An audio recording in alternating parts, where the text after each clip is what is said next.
என்ன ஆசீர்வாதம் பண்ணுங்கண்ணே. நல்லா இருப்பா. என்னப்பா? அண்ணே, எனக்கு போஸ்டிங் கிடைச்சிருக்குண்ணே. நம்ம ஏரியால என்ன சப் இன்ஸ்பெக்டர் அப்பாயின்மெண்ட் பண்ணிருக்காங்க.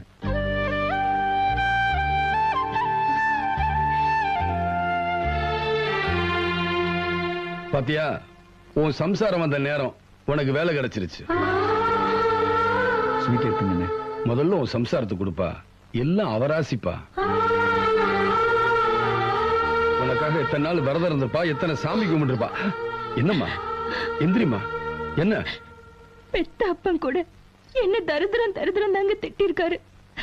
என்ன ராசியானவன்னு சொன்ன முதல் ஆளு நீங்க தாங்க. இப்ப எனக்கு எப்படி இருக்கு தெரியுமாங்க? 100 வருஷம் வாழ்ந்த சந்தோஷம் கிடைச்சிருக்கு. இந்த நிமிஷமே என் உயிர் போனா கூட பரவாயில்லைங்க. சச்சா, அப்படி எல்லாம் சொல்லாதம்மா. நல்லது கிட்டதுக்கெல்லாம் ராசிதான் காரணம்னா கோயில் எதுக்கு, கடவுள் எதுக்கு? ராசி நம்ம ராசி. நரிமூத்துல முடிச்சா நல்லது, பூனை குறுக்க வந்தா கெட்டதுன்னு சொல்றாங்க. அப்படி பார்த்தா எல்லாரும் வீட்லயும் நிறைய வளர்க்க வேண்டியதானே, எதுக்கு பூனைய வளர்க்கறாங்க? மனுஷங்களை பொறுத்த வரைக்கும் மனசு இருக்கான்னு பார்க்கணுமே தவிர ராசி இருக்கான்னு பார்க்க கூடாது. Download ShareChat.